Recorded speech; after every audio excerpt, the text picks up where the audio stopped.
नमस्कार दोस्तों, उम्मीद करता हूं आप सभी बिल्कुल ठीक होंगे और आज की इस खास क्लास को देखने के लिए आप सभी बिल्कुल तैयार होंगे। जितने से छात्र हैं क्लास के अंदर आ चुके हैं, आप सभी का बहुत बहुत स्वागत है। फटाफट से मुझे बता दीजिए, किसी प्रकार की कोई दिक्कत, समस्या, परेशानी तो आपको नहीं है, क्योंकि आप सभी जानते हैं ये कोई आम क्लास नहीं है। पूछता है भारत में मैं अजीत राणा स्वागत करता हूं आप सभी का आज की इस कंप्लीट पॉलिटी मैराथन क्लास के अंदर, जो दिल्ली पुलिस के लिए पॉलिटी की क्लास चल रही है। ये पॉलिटी की सेकंड क्लास है। इसके बाद एक क्लास पॉलिटी की और होगी और उसके बाद पॉलिटी आपकी कंप्लीट हो जाएगी। इसमें एक चीज को बहुत दिमाग में अपने बिठा लेना कि जिस तरीके की चीजें आपकी चल रही हैं, उस तरीके से चीजों को और अलग लेवल पर लेके जाया जाएगा और उसी के बाद चीजें आपकी एक अलग ही स्तर पर पहुंच जाएंगी। आज इस क्लास को बहुत बेहतरीन ढंग से लिए जाने के पीछे का एक कारण यह भी है बच्चे कि कल की क्लास हमने यहां पर दिल्ली पुलिस के लिए ली थी और एक ही अलग ही लेवल की जो क्लास है वो आपके लिए हुई है। अगर हम जीत राणा जीएस यूट्यूब चैनल पर जाते हैं, जो कि आपका खुद का अपना यूट्यूब चैनल है, तो इसमें ना एक नई प्लेलिस्ट क्रिएट हो गई है। नई प्लेलिस्ट क्रिएट हो गई है, Delhi police complete GK GS Vijay Bhav by Jeet Rana sir. ठीक है, अब इसके अंदर आप जाएंगे तो एक ऐसी प्लेलिस्ट होगी जो दिल्ली पुलिस के मैक्सिमम क्वेश्चंस को कवर कर लेगी। एक भी क्वेश्चन मुझे नहीं लगता कि ऐसा होगा जो इस प्लेलिस्ट से बाहर चला जाए, तो इस प्लेलिस्ट को सेव कर लेना। ये जो वीडियो है उस प्लेलिस्ट में आपको देखने को मिल जाएगी। देखो, मैं आपको बताऊं, कल भी मैंने आपको एक वीडियो ली थी, कल भी मैंने विजय भव सीरीज की एक वीडियो ली थी 22 घंटे पहले। उस वीडियो को भी जरूर देखना, क्योंकि 100 क्वेश्चन वहां पे भी हैं। आज भी आपके क्वेश्चंस उसी प्रकार से कवर होंगे और ये कुछ इस तरीके से कवर होंगे कि आपके सिलेक्शन को इस बार कोई नहीं रोक सकता लल्ला। तो उसी चीज को ध्यान में रखते हुए आपकी जो चीजें हैं वो चल रही हैं, एक अलग स्तर पर चल रही हैं। तो चलिए शुरू करते हैं। अयोध्या की धरती से शिवांश की तरफ से सरपंच साहब को राम राम। शिवांश, आपकी तरफ से राम राम को स्वीकार किया जाता है। आप अपनी लाइब्रेरी में जितने भी बच्चे हैं ना, आप अपनी लाइब्रेरी में, अपने अड़ोस में, पड़ोस में, रिश्तेदारी में सबको बता दीजिए कि भौकाल जारी है और इस बार सिलेक्शन की आपकी बारी है। ये रियल पेपर पैटर्न जो है वो हम कराने वाले हैं। चलिए, आपके सामने पहला ही ताबड़तोड़ भौकाल सवाल ये रहा आपके सामने। इस सवाल के बारे में आपको बताना है, सवाल कह क्या रहा है, पूछ क्या रहा है, इसको चाहिए क्या सवाल को, वो बताइए। ठीक है, चलो, बहुत बढ़िया सर। मैं इस प्लेलिस्ट को जीडी तक 4 बार देख लूंगा। हाँ, अच्छा, कोई बच्चा है जो एससी जीडी की तैयारी कर रहा है, वो दिल्ली पुलिस की प्लेलिस्ट को 2 से 4 बार देख लेना। आप ऐसे ही, मतलब पेपर पार, पेपर एक तो होता पार होना, पेपर के चीथड़े कर देना, वो चीज आपकी यहां से हो जाएगी। ठीक है, चलिए सर जी, पूरे 100 कहां करे थे आपने? ठीक है, अरे भाई 100 कहां करे थे? 75 करने के बाद 75 घर के लिए नहीं दिए थे ना, मानेगा?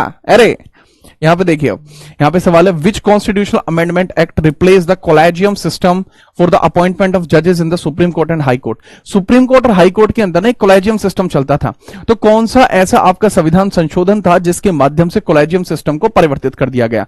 उस सिस्टम के बारे में आप जरा बताइए, कौन सा वो सिस्टम आपको देखने को मिलता था जिससे कॉलेजियम सिस्टम ध्वस्त हो गया? सर, अगर मैं 65वें संविधान संशोधन की बात करता हूं जो कि 1990 में हुआ, तो इसके माध्यम से क्या होता है सर, एक नया आयोग गठित किया जाता है। मतलब अलग से आयोग तो नहीं बना, बट इसमें किया गया कि आर्टिकल 338 में परिवर्तन हुआ, प्रभावित हुआ, और इसमें कहा गया कि भाई साहब, जो आपकी अभी तक, ठीक है, जो आपकी बॉडी बनी हुई है, अभी तक जो आपका निकाय बना हुआ है, अभी तक जो आपका निकाय बना हुआ है, उसके बारे में परिवर्तन हुआ था। ठीक है, और जो केवल शेड्यूल कास्ट के लिए था, वो शेड्यूल ट्राइब के लिए भी देखने लगा। चलो, इसके बाद हम बात करते हैं 99वां संविधान संशोधन। सर, 99वां संविधान संशोधन करेक्ट होगा, क्योंकि 99वें संविधान संशोधन के द्वारा ही जब चीजें आप देखेंगे जो आपको देखने को मिलती हैं 2014 में, इसी के थ्रू एनजैक आता है, एनजेएसी आता है, नेशनल जुडिशियल अपॉइंटमेंट काउंसिल, इसी के थ्रू जजेस के अपॉइंटमेंट की चर्चा की जाती है। That was NJAC. Correct answer 2014 में हुआ, लेकिन एनजेएसी को रद्द कब कर दिया गया? कॉलेजियम के स्थान पर आया था, ये रद्द होता है अक्टूबर 2015 में, ये रद्द भी हो गया। इसके बाद 52वां संविधान संशोधन 1985 में देखने को मिलता है, दल बदल कानून 10वीं अनुसूची, इसी के माध्यम से आपको देखने को मिलती है। ठीक है, चलिए राम भाई, अगला सवाल। भारतीय संसद ने 2002 के 86वें संविधान संशोधन अधिनियम को मंजूरी दी थी, जो कि इस आयु वर्ग के बच्चों के लिए प्रारंभिक शिक्षा का मौलिक अधिकार सुनिश्चित करता है। तो आप हमें बताएंगे जरा, जो कॉन्स्टिट्यूशनल अमेंडमेंट को ध्यान में रखते हुए 86वां संविधान संशोधन हुआ था, जो 2002 में हुआ था, इसका काम क्या था? एजुकेशन को किस स्तर पर बढ़ाना इसका काम था, इसके बारे में आपसे पूछा जा रहा है, आप बताएंगे। सर, दरअसल इसमें कहा गया कि 6 से 14 वर्ष के बच्चों के लिए फ्री एजुकेशन होगी। सर, ये ये जो एजुकेशन का मैटर है, एजुकेशन आर्टिकल्स आपको कौन कौन से देखने को मिलते हैं? एजुकेशन आर्टिकल्स आपको कौन कौन से देखने को मिलते हैं? सबसे पहले आपको आर्टिकल देखने को मिलता है 21 का ए। 21 का ए ये कहता है कि मौलिक अधिकार है, ये प्रत्येक बच्चे को प्राप्त है, जिसको एजुकेशन दिलाई जानी चाहिए। ठीक है, याद रखना। दूसरा आपको देखने को मिलता है एक आर्टिकल है 45। इसमें क्या लिखा हुआ है कि राज्य का कर्तव्य है कि वो 6 से 14 वर्ष के बच्चों के लिए एजुकेशन को अवेलेबल कराए। तो यहां पर ये फंडामेंटल राइट है, मौलिक अधिकार है। यहां पे बच्चा ये डीपीएसपी यानी नीति निर्देशक सिद्धांत है। और इसके बाद 21A, 45 और इसके बाद एक आर्टिकल आता है 51A का के। ये हमें बताता है, 51A का के हमें बताता है यह फंडामेंटल ड्यूटी है। जैसे आप हो, आपकी भी ड्यूटी है, कल को आप बड़े होंगे, आपके बच्चे होंगे, ठीक है। जैसे बच्चे क्लास में आप देख रहे हैं, अनिक्स है, बिट्टो है, ठीक है, और शैले हैं, ठीक है, संजू है, इन आप सबका भी तो विवाह होगा, आपके भी तो बच्चे होंगे, ठीक है। तो आप सभी का कर्तव्य है कि आप अपने बच्चे को 6 से 14 वर्ष की उम्र के आयु का जो भी बच्चा है उसको आप एजुकेशन दिलाएं। ठीक है, चलिए अब 45 के अंदर लेकिन क्या कॉन्सेप्ट अलग है। इसमें 0 से 14 ईयर्स के बच्चों को फ्री एजुकेशन दिलाने का एटमॉस्फेयर प्रदान कराना ये राज्य का कर्तव्य है। बात आई समझ में? अगला सवाल ये रहा, भारतीय संविधान का अनुच्छेद 350B किससे संबंधित होता है? कल की क्लास में मैंने पूछा था कि भाई कल की क्लास में ये सवाल जस्ट अपोजिट करके आया था, आज जस्ट अपोजिट करके आया है। ठीक है, चलिए। हाँ, आपके बच्चे होंगे, भाई मेरे बच्चे तो ऑब्वियसली बात है पढ़ेंगे ही पढ़ेंगे, ठीक है। मुझे तो पता है, फंडामेंटल ड्यूटी में तो पढ़ता हूं, तो मुझे तो पता है क्या होगा, है। चलिए बुक कब आएगी? बुक बहुत जल्दी आएगी। सर मुझे तो बाबा बनना है, एजुकेटेड बाबा। अनिक्स टेंशन मत लो, ठीक है। आपकी बाबा बनने की जिद खुद पे खुद उतर जाएगी जब आपकी वाली आपके सामने आएगी। अद्भुत अद्भुत अद्भुत अनिक्स, ठीक है, यहां ध्यान दे दे। अगर मैं बात करूं भाषाई अल्पसंख्यकों के लिए विशेष अधिकारी है वित्त आयोग, यूपीएससी, इलेक्शन कमीशन। वित्त आयोग, फाइनेंस कमीशन 280 आर्टिकल में आता है, यूपीएससी 315 में आता है, इलेक्शन कमीशन 324 में आता है, ये बचता है, ये 350B में आता है। भाषाई अल्पसंख्यकों के लिए एक विशेष अधिकारी का होना, ये आपको यहां देखने को मिल जाता है। ठीक है जी, हाँ, याद रखेंगे। अगला सवाल ये रहा, आपसे सवाल पूछा जा रहा है, 4th नंबर का क्वेश्चन है, निम्नलिखित में से कौन सी भाषा भारत की शीर्ष 3 सबसे अधिक बोले जाने वाली मूल नेटिव भाषा है एज ऑफ 2021? ये भी दिल्ली पुलिस 2023 का सवाल है। 2021 तक भारत में बोले जाने वाली जो भाषा है वो आपको कौन सी देखने को मिली है, इसके बारे में आपसे पूछा जा रहा है। तीसरी भाषा है, ठीक है, फटाफट बताओ। चलो इसके बारे में हम बात करते हैं। देखिए जी, अगर हम बात करते हैं कि विच of the following language is not among the top 3, जो टॉप 3 में नहीं है, हिंदी पहले पे है, बंगाली दूसरे पे है, मराठी तीसरे पे है। टॉप 3 में कौन सी नहीं है? सब तेलुगु टॉप 3 में नहीं है। बाकी की जो भाषाएं हैं वो टॉप 3 में आपको देखने को मिल रही हैं। मराठी, केम छो मराठी मानो, जो तीसरे नंबर पे भाषा है, भाई महाराष्ट्र के अंदर पॉपुलेशन अच्छी खासी हो रखी है, ठीक है। चलो तो याद रखना तेलुगु भाषा है। तेलुगु भाषा आपको कहां बोली जाती है? आंध्र प्रदेश में बोली जाती है, तेलंगाना में बोली जाती है, आंध्रा में बोली जाती है, तेलंगाना में बोली जाती है। तेलुगु भाषा के आधार पर गठित होने वाला पहला राज्य कौन सा था? सर तेलुगु भाषा के आधार पर गठित होने वाला पहला राज्य आंध्र प्रदेश था, ठीक है। अगला सवाल, भारतीय संविधान का निम्नलिखित में से कौन सा अनुच्छेद प्रशासनिक न्यायाधिकरणों से रिलेट करता है? एडमिनिस्ट्रेटिव ट्राइब्यूनल से रिलेट करता है। अच्छा, अभी ग्रुप डी का मैटर याद है आपको? ग्रुप डी का जो मैटर था वो कहीं चला गया था, कहां चला गया था? कैट में चला गया था, ठीक है। सेंट्रल एडमिनिस्ट्रेटिव ट्राइब्यूनल ही तो बोलते हैं इसको, इसी को तो बोलते हैं सेंट्रल एडमिनिस्ट्रेटिव ट्राइब्यूनल, केंद्रीय प्रशासनिक न्यायाधिकरण ही तो बोलते हैं उसको। तो ये किस आर्टिकल में देखने को मिलता है, ये पूछा है। शुरुआती तौर पर नहीं था, 1976 में इसको एड ऑन किया गया, ठीक है। चलिए आगे हम बात करते हैं। अगर मैं बात करता हूं इसी के अंतर्गत, तो आर्टिकल 323A का काम ही यह है कि वो सीएटी जैसे मुद्दों को बनाए। सरकारी नौकरियों के अंदर किसी भी प्रकार की अगर दिक्कतें क्रिएट होंगी तो वो कैट के अधीन मुद्दा जाता है। ये होता है सर दरअसल सरकारी प्रशासनिक न्यायाधिकरण जो होता है, ये सरकारी कार्यों, सरकारी नियमावलियों को देखता है, नियमावलियों को देखता है, नियमावली को देखता है। यानी सरकार का कोई काम है, सरकार अपने काम को ठीक प्रकार से एग्जीक्यूट नहीं कर पाई, तो उससे रिलेटेड जो मैटर्स हैं वो कैट में जाएंगे। मुझे हंसी इसलिए आई क्योंकि पुलिस नाम का एक बच्चा है क्लास में, वो कह रहा है सर बी फॉर भूरी बहू, ठीक है। बेटा मान जा वरना दिल्ली पुलिस आ जाएगी। आगे हम बात करते हैं। ये रहा। भारतीय संविधान का निम्नलिखित में से कौन सा अनुच्छेद जिला योजना समिति से रिलेट करता है? जिला डिस्ट्रिक्ट प्लानिंग कमीशन डीपीसी से रिलेट करता है। डिस्ट्रिक्ट प्लानिंग कमीशन आपको देखने को मिलती है, तो उसी के बारे में पूछ रहे हैं कि कौन सा आर्टिकल डिस्ट्रिक्ट प्लानिंग कमीशन से रिलेट करता है। देखो, अगर मैं बात करूं डिस्ट्रिक्ट प्लानिंग कमीशन, पहली बात तो डिस्ट्रिक्ट प्लानिंग कमीशन जो आपको देखने को मिलती है सर, ये नगर में देखने को मिलती है, ये नगर पंचायत में देखने को मिलती है, ना कि ग्राम पंचायत में। अब क्योंकि यह एक नगर पंचायत है, क्योंकि यह एक नगर पंचायत है, कोई नहीं, बाद में कर लाइए, ठीक है, ओके। तो अगर हम डीपीसी की बात करते हैं, ठीक है, डिस्ट्रिक्ट प्लानिंग कमीशन की बात करते हैं, गांव में बिलोंग नहीं करता, ये नगर पंचायतों में बिलोंग करता है। नगर पंचायत आपको देखने को मिलते हैं भाग 9A के अंदर, और ये एड ऑन कब हुए थे? 74वां संशोधन आपको देखने को मिला था, 74वां संविधान संशोधन देखने को मिला था, जो 1992 का था, लागू होता है जून 1993 से, 1 जून 1993 से यह लागू होता है। इसके अंदर 243 ZH से लेकर ZT तक, ठीक है, नहीं ये पी से लेके जेड जी वाला है ना, ये पी से लेके जेड जी तक मामला गया था, तो यहां तक का मुद्दा यहां पे आएगा। तो अगर मैं बात करूं 243 जेड ए की बात करूं तो ये इलेक्शन है, इलेक्शन के बाद ही हमें देखने को मिलता है क्या? DPC district planning commission Z D में देखने को मिलता है, क्योंकि एक्सडी तो कुछ होता ही नहीं है, वाईडी भी नहीं है, डब्ल्यूडी भी नहीं है, जेड डी ही है, तो ये ऐसे भी टेक्निकली हो सकता था, ठीक है। चलिए आगे हम बात करते हैं, ये लीजिए ग्राम न्यायालय अधिनियम, the Gram Nyayalaya act was enacted in which year?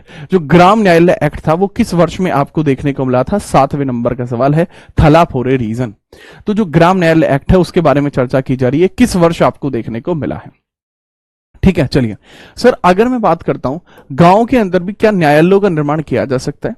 दरअसल जब एक प्रशासन की बात मैं करता हूं कि कहीं पे प्रशासन है, तो प्रशासन होने का मतलब ही होता है वहां तीनों प्रकार की चीजें हैं, तीनों प्रकार की चीजों का मतलब एग्जीक्यूटिव, लेजिस्लेटिव, जुडिशरी, तीनों है।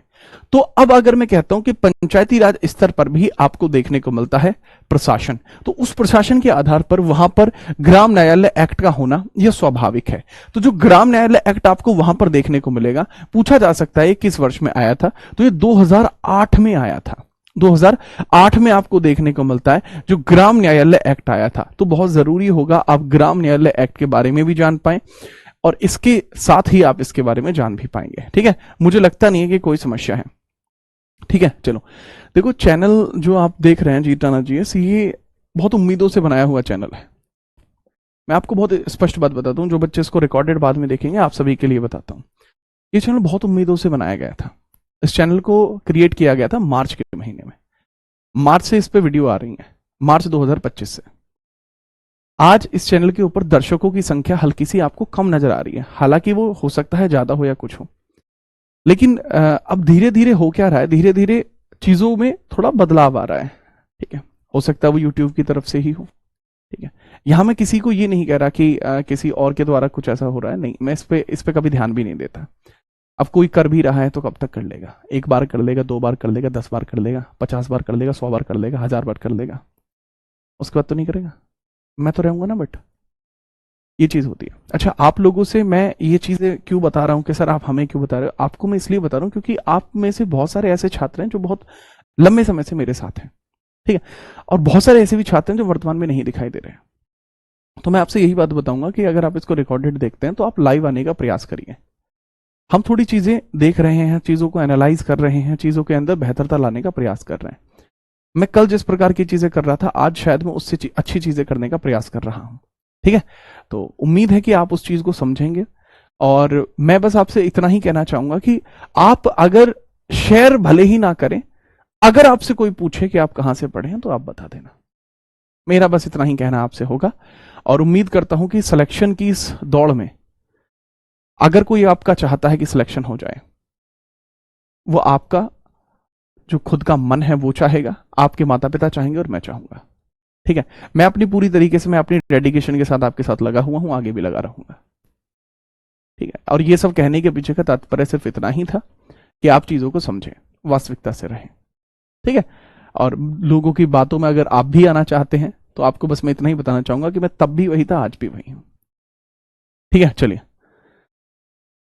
आगे हम बात करते हैं नेक्स्ट। निम्नलिखित में से कौन सी अनुसूची मिजोरम और त्रिपुरा के राज्यपालों को अतिरिक्त विवेकाधीन शक्तियां प्रदान करती है? Which of the following schedule give additional discriminatory power to government of Mizoram and Tripura. ठीक है, अब मुझे बताएंगे कौन सी ऐसी शेड्यूल है जो इनके गवर्नर्स को एक अलग से पावर प्रदान करती है, उसके बारे में पूछा जा रहा है। आप सभी जानते हैं आपकी जो छठे नंबर की शेड्यूल है, 6 नंबर की शेड्यूल आपको देखने को मिलती है, यह असम, त्रिपुरा, मेघालय, मिजोरम के लिए होती है। असम, त्रिपुरा, मेघालय, मिजोरम, मिजोरम, त्रिपुरा। यानी कहने की बात है इसके लिए एडिशनली पावर जो दी जाती है वो दी जाएंगी इसी के द्वारा, छठी शेड्यूल के द्वारा। 7वीं अनुसूची जो होती है वो शक्तियों का विभाजन करती है। केंद्र राज्य की मध्य शक्तियों का जो विभाजन है वो 7वीं शेड्यूल में किया जाता है। 5वीं शेड्यूल जो आप यहां पर देखते हैं, जो 5वें नंबर की शेड्यूल है, इसका हिसाब किताब क्या रहता है? यह अनुसूचित क्षेत्र, अनुसूचित जनजाति क्षेत्र के प्रशासन के लिए जानी जाती है। उसके अलावा अगर मैं बात करता हूं 4th शेड्यूल जो आप देखते हैं, इसके अंतर्गत जो उल्लेखना की गई है वो राज्यसभा में सीटों के नामांकन के लिए की जाती है। ठीक है, आगे हम बात करते हैं। यह रहा अगला सवाल। चकमा जातीय लोगों के लिए 1972 में भारत के संविधान की छठी अनुसूची के तहत CADC का गठन किया गया था। CADC का जो पूरा रूप है, इसका आप पूरा रूप मुझे बता दीजिए। CADC का पूरा रूप आपको क्या देखने को मिलता है? ये बहुत आसान हो जाएगा। दरअसल मैंने आपको बहुत बार बताया है कि बच्चे अनुसूची 6 के अंदर, जो अनुसूची 6 है, अनुसूची 6 के अंदर 5 के अंदर आपको एक कॉन्सेप्ट देखने को मिलता है, ADC का बनना, ऑटोनॉमस डिस्ट्रिक्ट काउंसिल का बनना। इसका मतलब होता है स्वायत्त जिला परिषद का बनना, स्वायत्त जिला परिषद का बनना, स्वायत्त जिला परिषद का बनना, ये आपको बताया जाता है। और ये केवल जनजातीय क्षेत्र में बनाई जाती है। तो अगर जनजातीय क्षेत्र के अंदर इसका निर्माण किया जाएगा और चकमा जनजाति के लिए है बनेगी, तो चकमा ऑटोनोमस डिस्ट्रिक्ट काउंसिल कहलाएगी। तो ये आपका CADC आपको देखने को मिल जाएगा। ठीक है, याद रखना। आगे हम बात करते हैं बच्चा, ये रहा आपका 10वें नंबर का सवाल। पूछा है कि भारत की 7वीं अनुसूची के अनुसार कृषि किस सूची का विषय है? According to the 7th schedule of Indian constitution, agriculture falls under which list? आपको देखने को मिलती है कृषि किस में बैठेगी। कृषि है, भूमि है, ये बड़ी ही जरूरी चीजें आपको देखने को मिलती है। कृषि और भूमि आपको बड़ी जरूरी चीज देखने को मिलती है। जैसे आप कृषि के बारे में अगर देखते हैं तो आपके यहां पर हो सकता है गन्ने का रेट अलग हो, आप भारत के किसी भी हिस्से से हो सकते हैं, आपके यहां गन्ने का रेट अलग होगा, हमारे यहां गन्ने का रेट कुछ अलग होगा। तो वो जो शुगर केन के रेट्स में भी वेरिएशन है, आपके यहां दाल का रेट अलग होगा, हमारे यहां दाल का रेट अलग होगा, अलग अलग जगह रेट होता है। इसका मतलब एग्रीकल्चर स्टेट पर निर्भर करती है। तो सीधी बात है, ये आपको स्टेट लिस्ट में देखने को मिलता है एग्रीकल्चर। संवर्ती सूची के अंदर जैसे परिवार नियोजन आपको देखने को मिलता है, परिवार नियोजन आपको देखने को मिलता है, यानी जो फैमिली प्लानिंग है, फैमिली प्लानिंग आपको देखने को मिलती है, परिवार नियोजन। संघ और राज्य सूची दोनों में ऐसा कोई टॉपिक ही नहीं होता। यूनियन लिस्ट में यह नहीं आपको देखने को मिलता है। यूनियन लिस्ट में देखने को मिलता है, जैसे अगर मैं बात करूं संचार देखने को मिलता है, इस तरीके की चीजें देखने को मिलती है, कम्युनिकेशन वगैरह देखने को मिलता है। आगे बढ़िए, 11वें नंबर का सवाल। Under which of the following article does the governor of Arunachal Pradesh have special opportunity regarding law, order and जो रेलिंक्विशनेस चार्जेस? अच्छा, एक बार और मैं आपको बताऊं, बहुत रेयर होगा कि मैंने आपको कभी क्लास में आके ये बोला हो कि वीडियो को शेयर कर दीजिए। बहुत रेयर है। ठीक है, चलिए, बहुत रेयर है कि मैंने आपको कभी ये आके बोला हो कि आप इसको शेयर कर दीजिए, भेज दीजिए अपने दोस्तों के पास। बहुत रेयर होता है। मेरा कहने का हमेशा तात्पर्य ये होता है कि आप अपने ऑफलाइन दोस्तों को बताइए, पढ़ने वाले लोगों को बताइए। मैं ये नहीं चाहता कि आप लिंक को इधर से उधर भेज रहे हैं, नहीं, मैं नहीं चाहता जबरदस्ती की जाए। मैं बस इतना चाहता हूं कि अगर आपसे कोई पूछे कि आप पॉलिटी कहां से पढ़ते हैं, आप हिस्ट्री कहां से पढ़ते हैं, आप GS कहां से पढ़ते हैं, आप करंट अफेयर्स कहां से पढ़ते हैं, तो अगर मैंने आपके लिए अच्छी चीजें करी हैं तो आप वहां पर नाम बता दें, इतना पर्याप्त है। मैं चाहता हूं कि आप उन लोगों को बताएं जो वास्तविकता में पढ़ना चाहते हैं। जबरदस्ती की लठ ना तो मैं चाहता हूं, ठीक है, और ना ही जबरदस्ती की चीजें ऐसी चल पाती हैं। अच्छा करेंगे, चीजों को और अच्छा करेंगे। ठीक है, याद रखने, मैं ये बहुत बार बताता रहता हूं, आज भी बता रहा हूं कि मैं उस माटी का वृक्ष नहीं जिसको नदियों ने सींचा है। बंजर भूमि में रहकर मैंने मृत्यु से जीवन खींचा है। ठीक है, तो ये हमेशा भी बताता हूं। जैसे जैबुन है, बहुत पुराना बच्चा है अपना। ठीक है, चलिए, मेरा कोई भी दोस्त नहीं है, दुश्मनों को बता दो भाई उनका भला कर दो कुछ। ठीक है, चलिए, बात करते हैं, which of the following article does the governor of Arunachal Pradesh have special responsibility regarding law and order and relinquishness. अगर मैं ए की बात करता हूं तो ये नागालैंड के लिए जाता है, ए की बात करता हूं तो ये नागालैंड के लिए जाता है, जी की बात करता हूं तो यह आपका जाता है मिजोरम के लिए, मिजोरम के लिए आपका ये जाता है। दूसरा एच की बात करता हूं तो अरुणाचल प्रदेश के लिए जाता है, डी की बात करता हूं ये आंध्रा के लिए जाता है, आंध्रा के लिए जाता है। तो करेक्ट आंसर होगा 371H, ये आंध्र प्रदेश के लिए जाता है। ये स्पेशल प्रोविजंस आपको देखने को मिलते हैं। ठीक है, चलिए आगे बढ़ते हैं। अगला सवाल ये रहा, सवाल 12 नंबर का है, किसी राज्य का मुख्यमंत्री उस क्षेत्रीय परिषद में अन्य मुख्यमंत्रियों के साथ रोटेशन के आधार पर संबंधित क्षेत्र परिषद के रूप में कार्य करता है। तो चीफ मिनिस्टर जो होता है स्टेट का, वो कैसे जोनल काउंसिल को कैसे देखता है? चीफ मिनिस्टर एक जोनल काउंसिल के अंदर क्या पद रखता है, क्या पद रखता है, उसके बारे में आपसे पूछा जा रहा है। ठीक है, फटाफट बताइए सर। जो जोनल काउंसिल होती है, ठीक है, जोनल काउंसिल होती है, ये हेड कौन करता है? हमारा होम मिनिस्टर। जोनल काउंसिल जो होती है, जोनल काउंसिल जो होती है, जोनल काउंसिल जो होती है, ठीक है, इसको बोला जाता है जो क्षेत्रीय परिषद होती है, इसके अंदर होम मिनिस्टर के अधीन चलती है, अंडर होम मिनिस्टर चलती हैं, अंडर होम मिनिस्टर आपकी ये चलती हैं, गृह मंत्री के अधीन ये चल रही होती हैं। और इसी वजह से हमें कहा जाता है कि जो चीफ मिनिस्टर होता है वह इसके अंदर उपाध्यक्ष के तौर पर भूमिका को निभाता है, क्योंकि इसके अंदर जो हेड होता है, हेड अंडर होता है किसके? होम मिनिस्टर के अंदर ये हेड बनते हैं। तो एचएम होम मिनिस्टर आपको देखने को मिलता है, जो इसमें हेड आपको देखने को मिलेगा। ठीक है बच्चा, याद रखेंगे, जोरदार। आगे हम बात करते हैं, भारतीय कारखाना अधिनियम की किस धारा में यह उल्लेख किया गया है कि यदि किसी कारखाने के उद्योग में 30 से अधिक महिलाओं को नियोजित किया जाता है तो शिशु गृह की व्यवस्था का होना बहुत अधिक अनिवार्य हो जाएगा? इसके बारे में मुझे बताइए। अच्छा, ये सवाल बहुत रेयर है, इस तरीके के सवाल आपके नहीं पूछे जाते। This is very very rare, ये बड़ा रेयर सा सवाल है। 1956 की अगर मैं बात करता हूं, 1956 में इस प्रकार के अधिनियमों का बोलबाला होना शुरू हुआ, इंडस्ट्रियल एक्ट 1956 भी आया, और भी चीजें इसमें आपको देखने को मिली। बट पॉइंट यहां पर निकलकर यही आता है, पॉइंट यहां पर निकलकर यही आता है कि बच्चा यह सेक्शन 48 है। यह सवाल पॉपुलर है इसलिए लोगों को आंसर पता है, अगर यह सवाल पॉपुलर नहीं होता तो इसका आंसर किसी को पता नहीं होता। बहुत साधारण दो टूक बात मैंने करी है। आगे हम बात करते हैं, न्यायिक और गैर न्यायिक अधिकारों के बीच भेद करने के लिए प्रतिष्ठित सप्रू समिति ने किस वर्ष में अपनी रिपोर्ट की भेजी थी? ये सप्रू कमेटी बढ़िया है, सप्रू कमेटी बढ़िया। सप्रू कमेटी के बारे में पूछे कि सप्रू कमेटी की रिपोर्ट कब आती है, ये जोरदार है, सप्रू कमेटी की रिपोर्ट जोरदार है। इन्होंने क्या कहा था? सप्रू कमेटी के हेड कौन थे? अच्छा, मुझे गर्व होता है इस बात पर कि सप्रू कमेटी को लोगों ने पढ़ाया तक नहीं है, और मैंने अपनी थियरी क्लासेस में इसको डिटेल्ड में डिस्कस किया है, मुझे गर्व होता है इस बात पर। इसके हेड आपको देखने को मिलते हैं टीबी सप्रू, तेज बहादुर सप्रू इसके हेड देखने को मिलते हैं। सप्रू को किसने किसने फॉर्म किया था? Formed by JL Nehru. किसने फॉर्म किया था? Formed by Jawaharlal Nehru. तो जवाहरलाल नेहरू का कहना क्या है? जवाहरलाल नेहरू का कहना क्या है? उनका कहना है कि हम एक समिति बनाएंगे, इस समिति के द्वारा अधिकारों का विभाजन होगा। दो प्रकार के अधिकार होंगे। पहला जो अधिकार होगा वो अधिकार किस लिए काम करेगा? सिर्फ ऐसे अधिकारों का वर्णन करते हैं जो अनिवार्य अधिकार होंगे, जो एक नागरिक के पास होने ही होने चाहिए। अनिवार्य अधिकारों का विवरण किया गया पहली बार में। फिर यहां किया गया जो आपके वैकल्पिक अधिकार देखने को मिलते हैं, वैकल्पिक अधिकार आपको देखने को मिले, वैकल्पिक अधिकार देखने को मिले। तो बच्चे जो आपके दो प्रकार के अधिकार हैं, ये अनिवार्य अधिकारों को डाल दिया गया भाग 3 के अंदर फंडामेंटल राइट्स के तौर पर, और यहां डाल दिया गया भाग 4 के अंदर, डाल दिया गया भाग 4 के अंदर, इसके अंदर डाल दिया गया। किन अधिकारों को डाल दिया गया सर जी? जो वैकल्पिक थे वहां डीपीएसपी आपको देखने को मिले, वहां डीपीएसपी आपको देखने को मिल गए। तो ये पूरा कॉन्सेप्ट रहा है, ये पूरा कॉन्सेप्ट रहा है। इसके बारे में आप याद रखेंगे कि ये पूरा कॉन्सेप्ट किस तरीके से रहा है, ये संपूर्ण चीजें आपको याद होनी चाहिए। करेक्ट आंसर है 1945 में कमेटी का गठन हुआ था, याद रखेंगे जी सर। 1945 में डर के आगे जीत है। हाँ जी, बढ़िया। निम्नलिखित में से किस वर्ष में राष्ट्रगीत वंदे मातरम पहली बार भारतीय राष्ट्रीय कांग्रेस के सत्र में गाया गया था? ये भी महा आसान है, वंदे मातरम। ठीक है, चलिए फटाफट बताएं। चलिए ठीक है ठीक है, ये कौन है छोरा?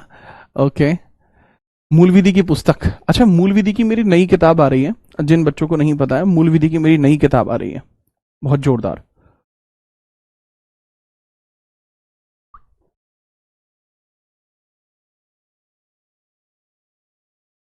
मूल विधि की नई जोरदार किताब आ रही है। अब मुझे बताइए, वंदे मातरम पहली बार भारतीय राष्ट्रीय कांग्रेस के सत्र में गाया गया था, 1896 में गाया गया था। ठीक है, 1896 का जो सत्र है वो कलकत्ता में था, कलकत्ता में था। और यहां के हेड कौन थे? रहीमतुल्ला सयानी। हेड का नाम था रहीमतुल्ला सयानी। रहीमतुल्ला सयानी आपको देखने को मिलते हैं, रहीमतुल्ला सयानी भी आपको देखने को मिलते हैं। अच्छा, वंदे मातरम को आनंद मठ पुस्तक में लिखा गया था, ये आनंद मठ पुस्तक में था, आनंद मठ पुस्तक में आपको देखने को मिलता है, बुक है। ये किसने लिखी है sir? That is written by जो है बंकिम चंद्र चट्टोपाध्याय। बंकिम चंद्र चट्टोपाध्याय या चटर्जी के द्वारा यह किताब लिखी गई थी। चटर्जी ब्रिटिश नेम है, ब्रिटिशर्स ने दिया है, असलियत में इनका नाम चट्टोपाध्याय के नाम से ज्यादा फेमस है, राइट। तो अब इसमें याद रखना आनंद मठ पुस्तक के अंदर है, लेकिन इसका संकलन किसने किया है, कंपोजिशन किसने किया है? देखो देखो, गाने को गाने का एक तरीका होता है जो कंपोजिशन के तौर पर जाना जाता है। तो इसका जो कंपोजिशन है वो रविंद्रनाथ टैगोर ने किया है। किसी को सुर में गाना ये एक अलग चीज है, एक गाने का होना ये एक अलग चीज है, ठीक है। तो एक तरीका होता है, जैसे बहुत बहुत साधारण उदाहरण के लिए अगर मैं कहूं कि नी एक तेरी गानी तो दिखाती नहीं थकती, और मेरे पास देखती है 14 लाख की तो मेरी चीची के अंदर अंगूठी है, तो ये एक पूरी लाइन हुई। इसको गाने को इसको संकलित एक अलग तरीके से किया जाएगा। नीक तेरी गानी दिखांदी नी तू थकदी, देख 14.5 कैरेटा दी चीची देख जट दी। तो अब इसको संकलित किया गया, पहले वो शब्द थे, फिर इन शब्दों को सुर में बनाया गया। तो वो जो शब्द हैं वो बंकिम चंद्र चटर्जी के हैं, इसको सुर में बनाया गया वो रविंद्रनाथ टैगोर ने किया। करेक्ट आंसर है 1896, करेक्ट हुआ। नेक्स्ट हम बात करते हैं, निम्नलिखित में से किस वर्ष में भारत में स्वव्यापक औषधि और मन प्रभावी पदार्थ अधिनियम, नार्कोटिक्स ड्रग एंड जो साइकोटेक्स सब्सटेंस के बारे में अगर हम बात करें तो यह आपको कब देखने को मिला, ये एक्ट ही आपको कब देखने को मिला है, इसके बारे में आप बताइए सर जी। ये तब आया था जब दल बदल कानून आया, कि भाई ऐसा ना हो कि भाई दल बदल कानून हो तो वो आ जाए, तो दल बदल कानून के बारे में बात की जाती है। देखो, अगर दल बदल कानून के बारे में बात करते हैं तो दैट इज 1985, इसमें आपको एनडीपीएस एक्ट आपको देखने को मिलता है, एनडीपीएस एक्ट आपको देखने को मिल जाता है, इसके बारे में भी आप याद रखेंगे, ठीक है। चलो याद रखेंगे, बहुत बढ़िया। एक बच्चा कह रहे सर क्या गाना गाया है, अभी तुमने सुना ही क्या है? अभी तुमने सुना ही क्या? विच of the following is correct? ठीक है, अभी तो तुमने लेवल कहां सुना है मेरा। आगे हम बात करते हैं इसके बारे में, थोड़ा सा मुझे बताएंगे। सवाल पूछा गया है कि कौन सा करेक्ट है। प्रत्येक राज्य राज्यसभा में सदस्यों को समान संख्या में भेजता है, ऐसा कोई कॉन्सेप्ट ही नहीं है, ठीक है। ऐसा कोई कॉन्सेप्ट ही नहीं है कि सदस्यों को समान संख्या भेजा जाए। ये डिपेंड करता है अनुसूची 4 पर, अनुसूची 4 पर यह निर्भर करता है, अनुसूची 4 पर निर्भर करता है कि किस राज्य से कितने लोग चुने जाएंगे, वो बराबर नहीं हो सकते। प्रत्येक राज्य राज्यसभा में 50 सदस्यों को भेज सकता है, अधिकतम तो जो भेजे जा सकते हैं वो डिपेंड ही नहीं करता, लेकिन मैक्सिमम अगर हम बात करते हैं तो 230 ही लोग ऐसे हैं राज्यसभा में पहुंच सकते हैं। किसी राज्य में राज्यसभा के लिए निर्वाचित सदस्यों की संख्या उस राज्य की 1950 की जनसंख्या पर आधारित नहीं सर, ये लेटेस्ट जनगणना पर आधारित होती है, ठीक है, याद रखते हैं। उपरोक्त में कोई नहीं, दैट इज करेक्ट। भारत की संविधान का 17वां भाग 343 से जो है कहां तक है, ठीक है, फटाफट बताइए। अच्छा, ये ऑप्शन ही मिसिंग है, 343 से लेके कहां तक आता है? Part 17 of Indian constitution from article 343, ये कहां से कहां तक रहता है? 7वां जो राजभाषा से संबंधित भाग आपको देखने को मिलता है, ऑफिशियल लैंग्वेज राजभाषा से संबंधित भाग है, तो यह कहां से कहां तक लाई करेगा? 343 से लेके कहां तक जाएगा, बताइए, फटाफट बताओ।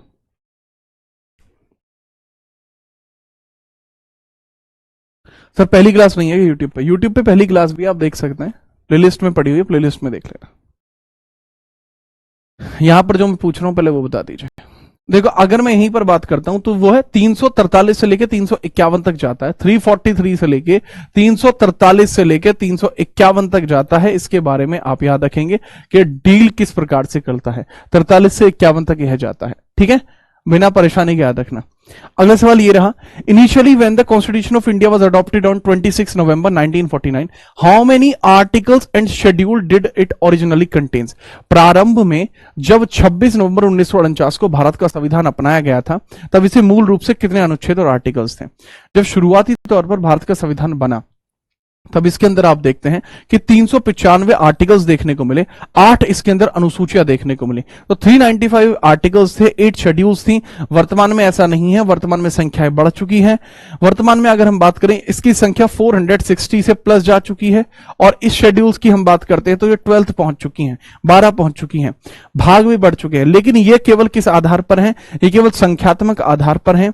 अगर मैं इनको देखता हूं, ऑर्डर बेसिस पर देखता हूं, क्रम के आधार पर देखता हूं, तो आज भी ये कितने हैं? क्रम के आधार पर आज भी, आज की डेट में भी क्रम के आधार पर यह 395 ही है, याद रखना। अगला सवाल ये रहा, दशक के भाषीय राज्यों की प्रबल मांग के उपरांत निम्नलिखित में से कौन सा राज्य पुनर्गठित हुआ है? इसके बारे में चर्चा करिए। 1950 के दशक में भाषाई आधार पर जो गठित है, जो मांग उठी है, उस मांग के संबंध में आप बताएंगे मांग के संबंध में क्या चीज सही है। फटाफट, किसके द्वारा मांग उठी थी? भाषा के आधार पर पुनर्गठित होने की जो मांग थी, वो सबसे प्रबल कहां पर थी? एक के बारे में तो हर कोई जानता है कि इसका करेक्ट आंसर ये होगा कि आंध्र प्रदेश में तो भाषा की मांग उठी थी।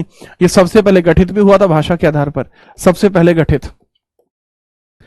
पहले गठित भी यह आपका हुआ था। और ये सबसे पहले गठित कब हुआ था सर? 1 अक्टूबर 1953 में यह गठित हुआ था। 1 अक्टूबर 1953 में गठित हुआ था, भाषा के आधार पर गठित हुआ था। ठीक है, याद रखो। तो करेक्ट आंसर होगा चौथा। तो हर एक ऑप्शन में तो बी ऑप्शन नहीं हो सकता, ऑप्शन एलिमिनेट कर ही नहीं पाए। दूसरा, देखो बहुत सारे लोगों को लगता है कि मराठी लोग जो है वो बहुत ज्यादा जिद्दी रहते हैं कि उनको चाहिए होता है। ठीक है, चलिए, बहुत ज्यादा लोगों को लगता है कि तो यार महाराष्ट्र के जो लोग हैं उनका बहुत ज्यादा विवाद बढ़ गया था 1960 में जाके। तो विवाद इतना बढ़ गया था कि गुजराती लोगों के साथ भी इनके कलेश चले थे। तो याद रखेंगे वो महाराष्ट्र था जिसके द्वारा प्रबल मांग उठी थी कि वह विभाजन के इस प्रकार की चीजों को करना चाहते। तो महाराष्ट्र इसके अंदर करेक्ट होगा, ऑप्शन होगा ओनली सेकंड एंड फोर्थ आपको देखने को मिल जाएगा। ओनली सेकंड एंड फोर्थ आपको देखने को मिल जाएगा, करेक्ट है। चलिए आगे बात करें। नेक्स्ट हम बात करते हैं, ये रहा, निम्नलिखित में से कौन सी विशेषता ब्रिटिश संविधान से भारत के संविधान में ली गई थी? अब इस तरीके के सवाल भी आएंगे क्योंकि अभी जैसा मैं देख रहा हूं लेवल बढ़ता जा रहा है। तो लेवल इस तरीके का भी आ सकता है कि आप एक सवाल में आपसे कई कई चीजें पूछ लें जिससे कि आपका समय जाए। अबे 1-4 नहीं होगा, कर्नाटक क्यों होगा बे? 2-4 होगा। ठीक है, फटाफट अब मुझे बताइए इसके अंतर्गत जैसे पूछा है कि कौन सी विशेषता ब्रिटिश संविधान से भारत के संविधान में ली गई हैं, उनके बारे में बताइए। जिससे कानून का रूल ऑफ लॉ लिया गया है, आर्टिकल 14 होता लिया गया है। कानून बनाने की प्रक्रिया ली गई है। न्यायपालिका की स्वतंत्रता जो ली गई है सर, ये अमेरिका से ली गई है, अमेरिका से ली गई है। कहां से? अमेरिका से ली गई है। संसदीय व्यवस्था ये जरूर ली गई है। तो मैं देखूं 1, 2, 4 आपको देखने को मिल जाएगा, 1, 2, 4 आपको देखने को मिल जाएगा। D is the answer. ठीक है, याद रखिएगा, 1, 2, 4 आपको देखने को मिल जाएगा। डी इज द आंसर आपको देखने को मिलेगा। इसमें भी आपको कोई समस्या नहीं होनी चाहिए। ठीक है, नोट हो गया है तो आगे बताओ भैया जी। हम तो ये कह रहे हैं कि बिल्कुल खुल के ही खेलो आप। ठीक है सर, अक्टूबर करंट अफेयर करा दीजिए बाबू। सारी करंट अफेयर करा दूंगा, अक्टूबर, नवंबर, दिसंबर सारी करंट अफेयर कराऊंगा। बीच में थोड़ा सा परेशानी रही इसलिए मैं नहीं करा पाया, और इस चीज के लिए मैं आपसे माफी चाहता हूं कि मैं नहीं करा पाया, बट जल्दी कराऊंगा। ठीक है, चलिए नेक्स्ट अगला सवाल ये रहा, which of the following constitutional provision can be amended bye an ordinary act? इनमें से कौन सा ऐसा प्रावधान है जो साधारण बहुमत के साथ पारित हो सकता है? ऐसा कौन सा आपका आर्टिकल आप देख रहे हैं जिसको साधारण बहुमत चाहिए सही से उसको पारित कराने के लिए? उसका आंसर मुझे बताइए, फटाफट बताओ। साधारण बहुमत से पारित हो जाएगा, साधारण बहुमत से ही इसके अंतर्गत चीजें हो जाएंगी, उसके बारे में आप बताएंगे, है ना? चलो मैं बताता हूं। देखो, अगर हम बात करें 368, इसके लिए अमेंडमेंट प्रोसीजर इसका खुद है, संशोधन प्रक्रिया स्वयं। संशोधन प्रक्रिया स्वयं साधारण तरीके से नहीं हो सकती, इसके लिए विशेष बहुमत चाहिए। लाइक भी करते चलो भाई क्लास को। इसके लिए विशेष बहुमत चाहिए ही चाहिए। इसके लिए क्या चाहिए? विशेष बहुमत की जरूरत पड़ेगी, स्पेशल मेजॉरिटी की जरूरत इसमें पड़ेगी, स्पेशल मेजॉरिटी की जरूरत इसमें पड़ेगी। इसके लिए जरूरत पड़ेगी स्पेशल मेजोरिटी की। 356 प्रेसिडेंट का रूल एक राज्य के अंदर होता है, राज्य में राष्ट्रपति का शासन। इसके लिए भी आपको स्पेशल मेजोरिटी की जरूरत पड़ेगी। ठीक है, आर्टिकल 2 इसके लिए जरूरत नहीं पड़ती, यह साधारण से हो जाता है। आर्टिकल 14 के लिए भी स्पेशल मेजोरिटी की जरूरत पड़ेगी। ठीक है, ये चीज मैं पढ़ा रखा हूं पहले ही। ठीक है, चलिए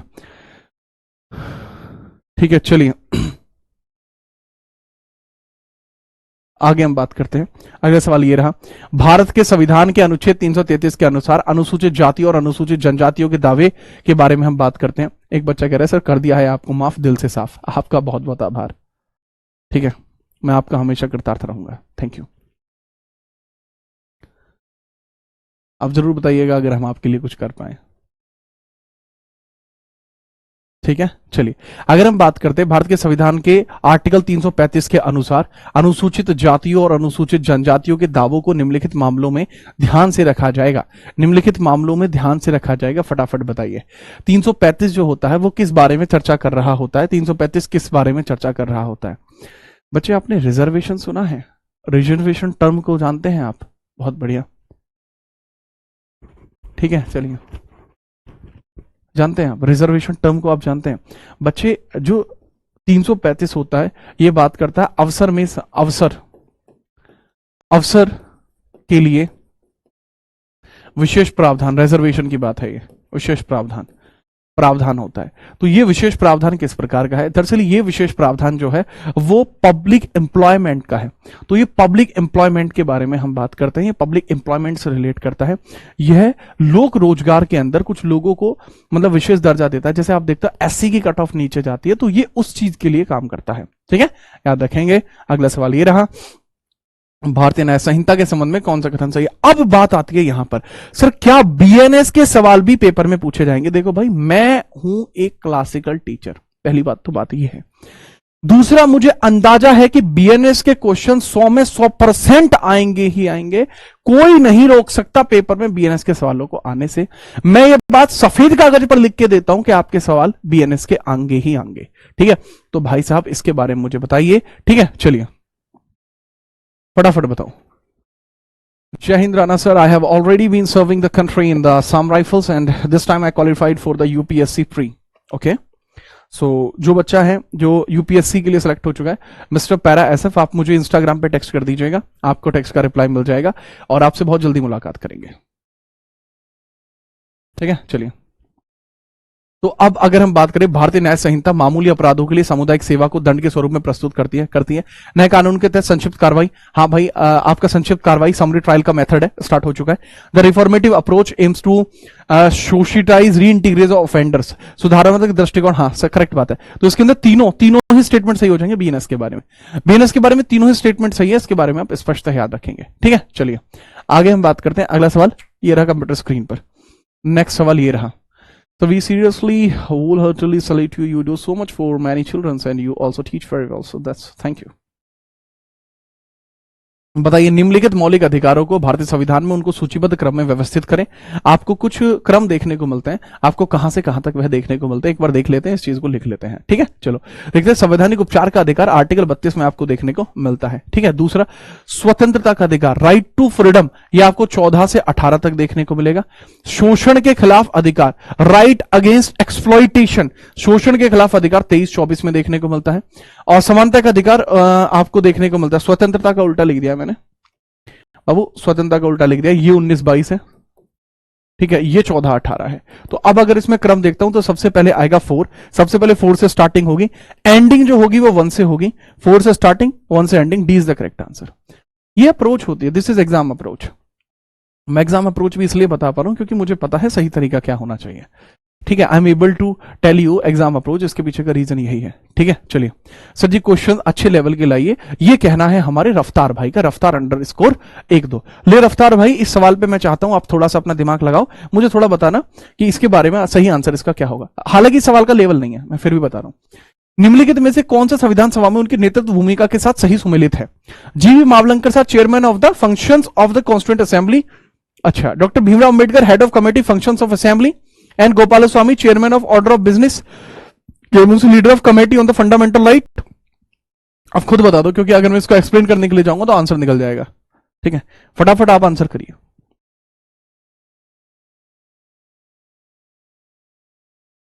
अगर किसी बच्चे को लगता है कि मैं अभी मैथ वगैरह नहीं पढ़ता हूं, तो अभी बेसिकली क्या कि मैं पढ़ता रहता हूं, अभी भी पढ़ता रहता हूं।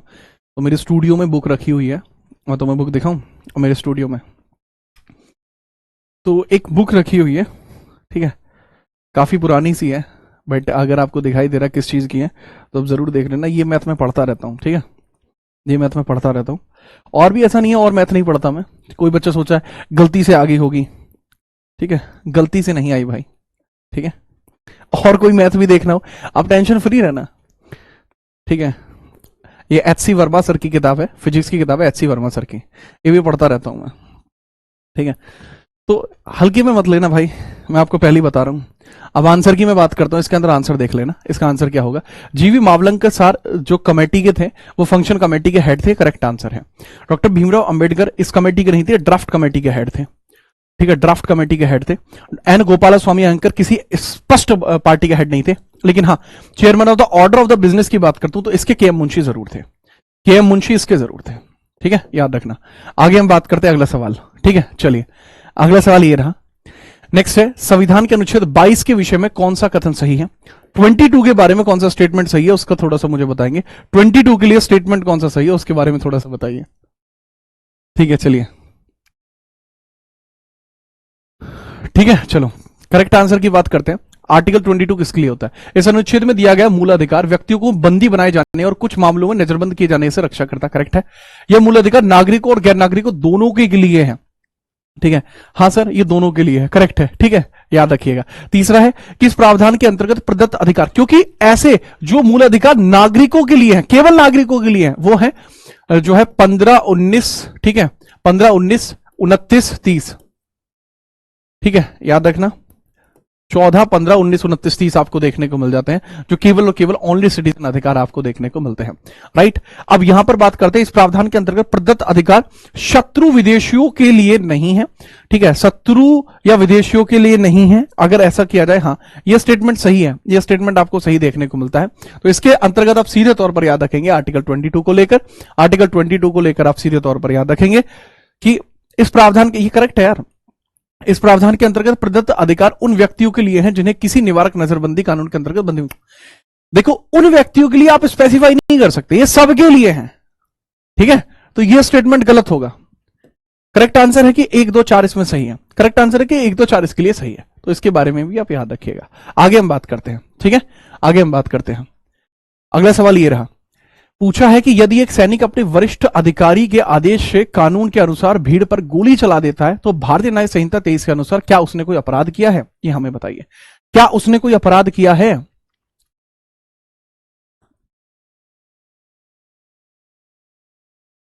फटाफट बताइए,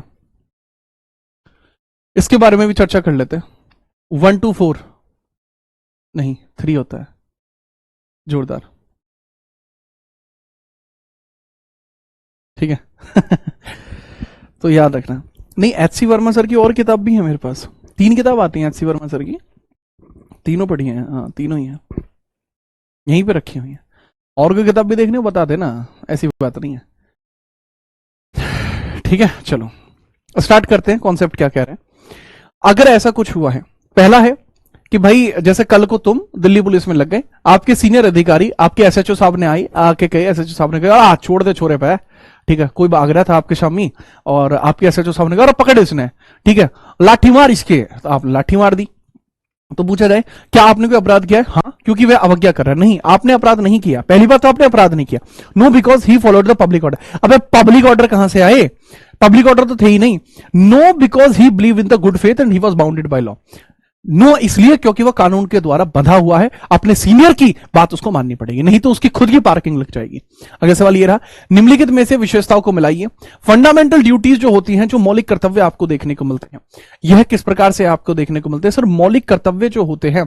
दूसरा है इक्वल वोटिंग राइट, समान मताधिकार, यह आपको देखने को मिलते हैं। आपका क्या किस तरीके से मैच, ये सार्वभौमिक अधिकार होता है। तो मैंने देखा बी का 4 हो जाएगा, बी का 4 हो जाएगा, प्रिंसिपल ऑफ यूनिवर्सल। ये क्वेश्चन का अलाइनमेंट खराब है लेकिन मुझे इतना पता लग रहा है बी का 4 हो जाएगा, ठीक है। चलिए बी का 4 हो जाएगा, इसको ध्यान रखना। मैं बी का 4 देख लेता हूं, बी का 4 केवल एक ऑप्शन में बात खत्म हुई। मैं दिमाग नहीं लगाऊं, मैं बहुत कॉमन चीजों को देख रहा होता हूं जिसको दबोचा जा सकता है आसानी से। उस सवाल को आप आसानी से देखिए, अगर आपका देखने का नजरिया अच्छा है तो आप चीजों को कर पाएंगे, ठीक है। चलिए आशिकों की महफिल में अब बच्चे आने लगे हैं।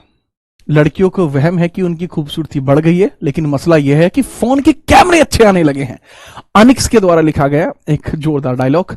भारतीय साक्ष्य अधिनियम 2023 के अध्याय 1 के अनुसार निम्नलिखित में से कौन सा इस अधिनियम के तहत लागू नहीं है? सर, अगर हम बात करें न्यायालय अधिकारी के समक्ष प्रस्तुत हलफनामा, एफिडेविट जो दिया जाता है न्यायालय अधिकारी के समक्ष, वो नहीं माना जा सकता। न्यायालय अधिकारी के समक्ष उसको नहीं माना जा सकता, इसके बारे में याद रखना।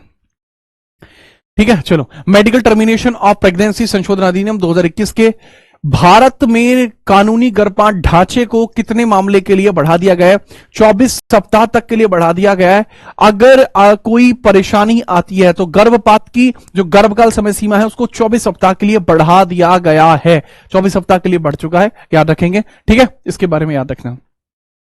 अगला सवाल, निम्नलिखित कथनों पर विचार करिए। बहुत बढ़िया कथन आपके सामने देखने को मिल रहा है। बीएनएस के मैंने कुछ क्वेश्चन डाल दिए थे ताकि आपका दिमाग थोड़ा खुल जाए।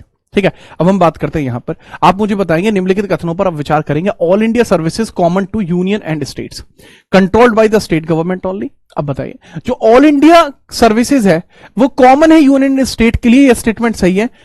Controlled by state government all India service को कंट्रोल नहीं कर सकती। ऑल इंडिया सर्विसेज 312 में देखने को मिलती है आर्टिकल में, और ये कंट्रोल होती है राज्यसभा के माध्यम से। इसको राज्य कंट्रोल नहीं कर सकते। करेक्ट आंसर होगा ओनली ए। करेक्ट आंसर होगा डी ऑप्शन, ओनली वन। याद रखना, पहला तो सही है, पहला ही सही है, दूसरा गलत है। याद रखेंगे, ये लीजिए। अगला सवाल, भारतीय संविधान के निम्नलिखित में से कौन सा अनुच्छेद प्रशासनिक और अन्य मामलों के लिए ट्राइब्यूनल की स्थापना से रिलेट करता है? ट्राइब्यूनल की स्थापना से रिलेट करता है प्रशासनिक और अन्य मामलों के लिए। प्रशासनिक के लिए होता 323 है, अन्य के लिए 323 भी। करेक्ट आंसर हो जाएगा सी। ठीक है, ट्राइब्यूनल्स के लिए, ट्राइब्यूनल्स के लिए 247 भी रिलेट करता है, बट वो एडमिनिस्ट्रेशन नहीं होता। 247 भी ट्राइब्यूनल्स के लिए रिलेट करता है, और बताया गया है कि ट्राइब्यूनल्स का निर्माण केवल केंद्र सरकार कर सकती है। यह 247 आर्टिकल में लिखा हुआ है कि ट्राइब्यूनल्स का निर्माण, जो ट्राइब्यूनल्स है उनका निर्माण कौन कर सकता है? केवल और केवल केंद्र सरकार कर सकती है। ठीक है, चलिए। अब हिंदी कह रहा है जीडी बैच में हिंदी आप पढ़ाइएगा। अब हिंदी कैसे पढ़ाऊं मैं? मुझे मात्रा वात्रा का इतना अधिक ज्ञान नहीं है।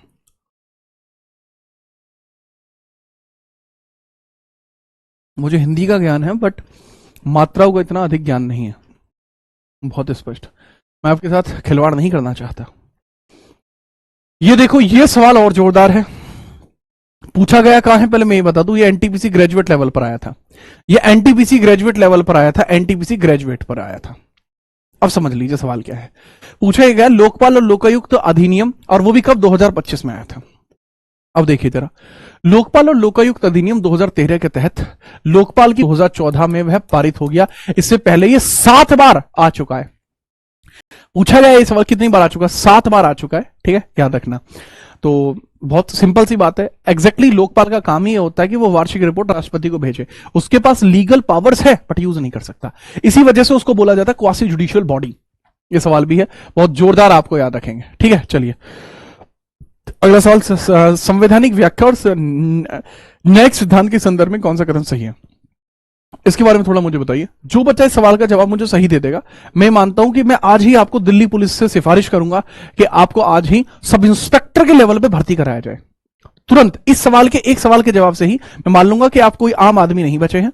अब सरकार को आपके बारे में सोचना चाहिए। ठीक है, चलो फटाफट आंसर बताइए। सर जी, जो भी आप पढ़ाते वो प्राइम होता है। अरे ये तो आपका बड़प्पन है। ठीक है, याद रखिएगा। दरअसल मैं कुछ भी नहीं पढ़ाता, मैं पढ़ाता हूं जिसके ऊपर मैंने काम किया हुआ है। ऐसे पढ़ाने के लिए तो बहुत सारे लोग हैं, हेरस पीटरे होते हैं कि यो भी पढ़ा लिया, यो भी पढ़ा लिया।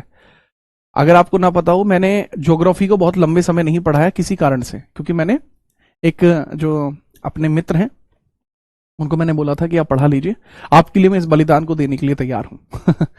लेकिन लोग आज की डेट में बलिदान को उस तरीके से नहीं देख पाते। लोगों को लगता है कि अरे ये क्या ही बात है, बट वही है, आप किसी के लिए अच्छा करने के लिए जाएंगे, लोग अच्छा नहीं समझेंगे, उल्टा आपके ऊपर जो है बुराई की जो लांछन है उसको लीप देंगे।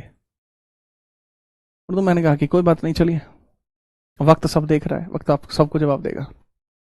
चलिए सवाल को देखते हैं। सवाल क्या बता रहा है? ये बता रहा है संवैधानिक व्याख्या और न्यायिक सिद्धांत के संदर्भ में निम्नलिखित में से कौन सा सही है। भारत के संविधान के अनुच्छेद 368 के तहत मूल संरचना शब्द का स्पष्ट रूप से परिभाषण है।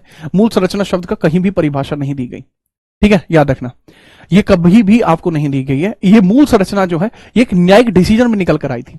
केशवानंद भारती के केस में हमें मूल संरचना के बारे में पता लगा था। पहला स्टेटमेंट गलत है। न्यायपालिका की भावना आधारित व्याख्या के विचार को, भावना आधारित कोई व्याख्या ही नहीं होती, आप अपनी भावनाओं के आधार पर कोई व्याख्या नहीं दे सकते, ठीक है, याद रखना। तीसरा स्टेटमेंट है कि मूल संरचना सिद्धांत को सर्वोच्च न्यायालय ने संविधान की मूलभूत विशेषताओं की रक्षा के लिए अस्तित्व में लेकर आए थे। ये 1973 में अस्तित्व में आया था। ये स्टेटमेंट सही है, ठीक है, चलिए। हाँ, तो नहीं, मैं पढ़ाता था ना 2022 में, मेरे ज्योग्राफी के बैचेस भी हैं और मैं ज्योग्राफी को अलग ही तरीके से पढ़ा रहा होता हूँ। जैसे मैं ज्योग्राफी को ऐसे पढ़ा रहा होता हूँ कि पहले मैं फिजिकल ज्योग्राफी पढ़ाता हूँ, then Indian, then continental geography, ठीक है। तो फिजिकल ज्योग्राफी को पहले पढ़ाया जाता है। नहीं, अरे किसी के लिए नहीं है भाई ये बात, मैं आपको एक कॉमन सी बात बता रहा हूं। तुम भी बिल्कुल बताऊंगा, अभी बताऊं, चांटे लगा दूंगा। किसी का नाम ले रहे हो, यहां ध्यान दो। भारतीय नागरिक सुरक्षा अधिनियम, ये बीएनएसएस तो बताई नहीं जा रही, यहां दांत दिखा रहे हो। 2013 की धारा 21 के अनुसार भारतीय न्याय संहिता 2013 की धारा 64 से 71 तक अपराधों के मुकदमे के संबंध में कौन सा सही है? अपराधों के मुकदमों के संबंध में कौन सा स्टेटमेंट आपको सही देखने को मिलता है, ये थोड़ा सा बताइए। मुकदमों के बारे में क्या सही है, ठीक है, याद रखना।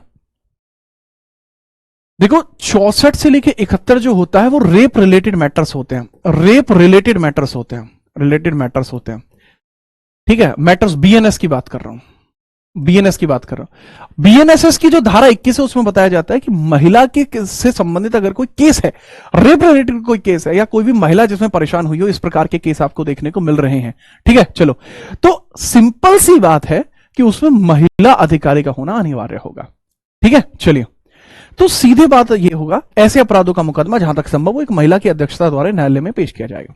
जुडिशियरी में भी महिला होगी, ठीक है, इसमें आप थोड़ा सा याद रखेंगे, ठीक है। चलिए,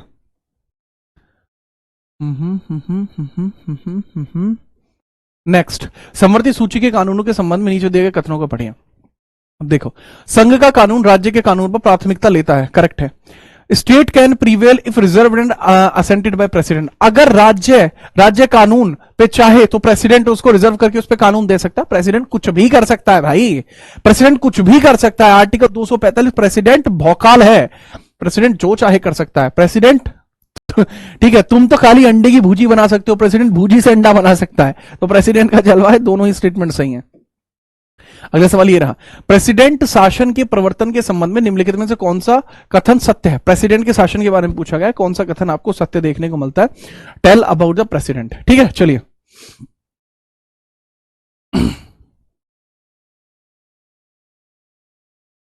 ठीक है, अब बताओ फटाफट से। सर यहीं से एग्जाम आएगा? जो एग्जामिनर है वो भी क्लास देख रहा है भेष बदल के, ठीक है। चेयरमैन साहब, एग्जामिनर मेरी क्लास को देख रहे होते, निश्चिंत रहिए, खुल के खेलो। राष्ट्रपति शासन के प्रवर्तन के संबंध में कौन सा कथन सत्य है? राज्यपाल की सिफारिश से राज्य सरकार को बर्खास्त किया जा सकता है, भले ही वह बहुमत में हो। क्या यह संभव है? अगर राज्यपाल कहता है तो ऐसा संभव है? मेरे ख्याल से तो बिल्कुल संभव है, क्योंकि आर्टिकल 356 कहता ही है कि अगर गवर्नर सिफारिश करता है तो फिर उसमें सीएम की भी नहीं सुनी जाएगी, वहां की सरकार को बर्खास्त कर दिया जाएगा। करेक्ट स्टेटमेंट है। दूसरा देखूं, वैसे में प्रधानमंत्री की सलाह से इस अनिश्चित काल तक बढ़ाया जा सकता है? नहीं, प्रधानमंत्री सलाह नहीं दे सकता। सलाह एक राज्य के अंदर राष्ट्रपति शासन की सलाह केवल और केवल एक राज्यपाल दे सकता है।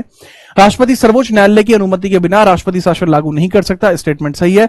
राष्ट्रपति सर्वोच्च न्यायालय की अनुमति के बिना राष्ट्रपति शासन लागू नहीं कर सकता। हाँ जी, राजी हो जाऊं भाई साहब, लागू करने के लिए उसको किसी की कंसेंट की जरूरत नहीं है, वो एक विधेयक को संसद में लेकर आएगा, 2 महीने के अंदर पारित करना पड़ेगा, पारित होते खेल खत्म, ठीक है, याद रखेंगे। अगला सवाल ये रहा, पूछा है भारत में एक रूप नागरिक संहिता यूसीसी लागू करने के लिए संवैधानिक दुविधा को निम्नलिखित में से अनुच्छेद 44 और अनुच्छेद 25 के आसपास के बहसों में सबसे अच्छे तरीके से दर्शाता है।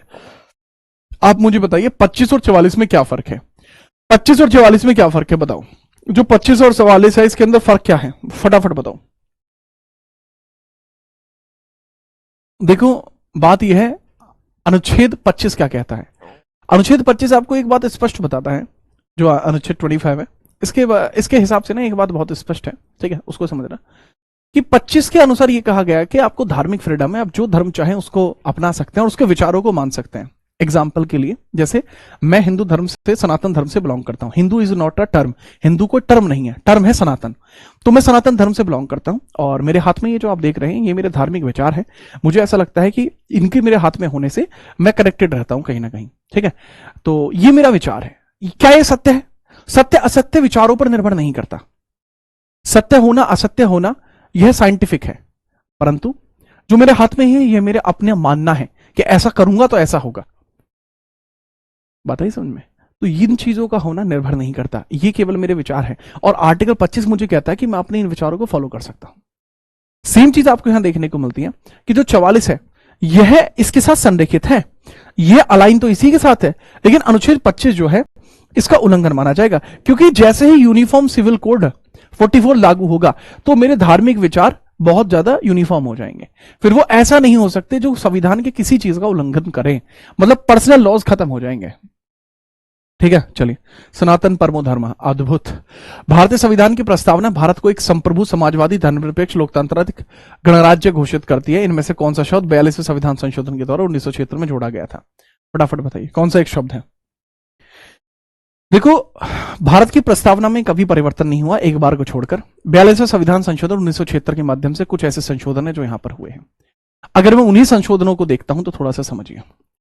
वही संशोधन हमें बताते हैं कि सोशलिस्ट, सेक्युलर और इंटीग्रल टर्म यहां पर जोड़े गए हैं।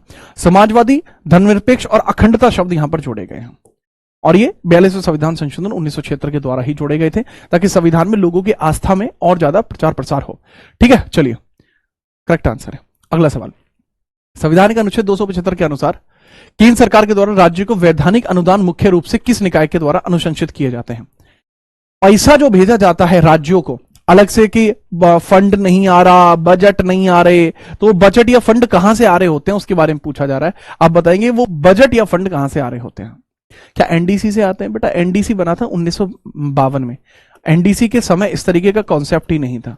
एनडीसी के समय इस तरीके का कॉन्सेप्ट ही नहीं था। तो ये आपका तब देखने को ही नहीं मिलता, ये आपको तब देखने को नहीं मिलता। ठीक है, तो एनडीसी आपको देखने को मिलता है 1952 में ही।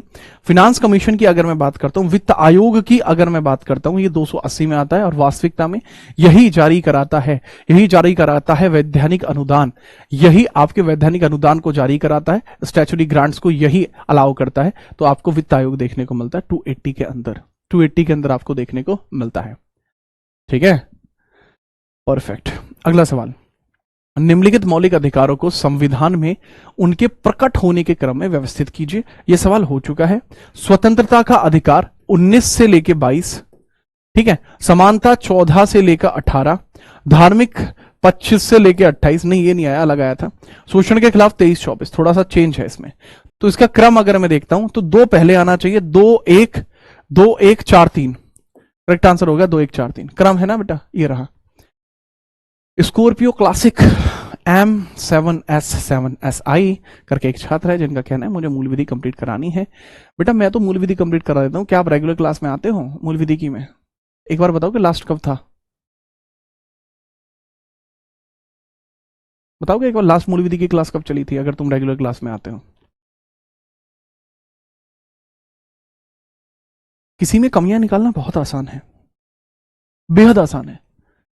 किसी पे ताने कसना उससे अधिक आसान है। उन चीजों को खुद निभा पाना बड़ा मुश्किल है। आगे बढ़िए, इस चीज को आप ध्यान रखिए। हालांकि मैं तो आपको जवान दे चुका हूं कि मैं पूरा कराऊंगा, और मैं मेरी जबान के आगे कुछ नहीं है। जबान दे दी तो दे दी। रघुकुल रीत सदा चली आई, प्राण जाए पर वचन न जाए। मैं वचनबद्ध हूं और मैं अपने कार्यों को पूरा करूंगा।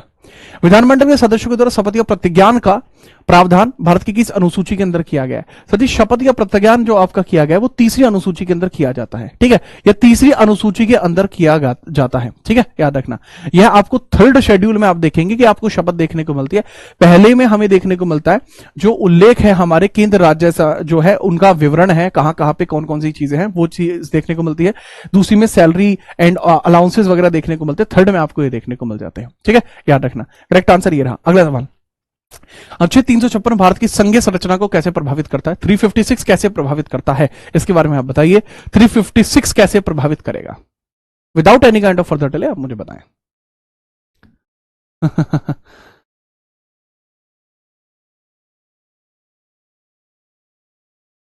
फटाफट बताएं।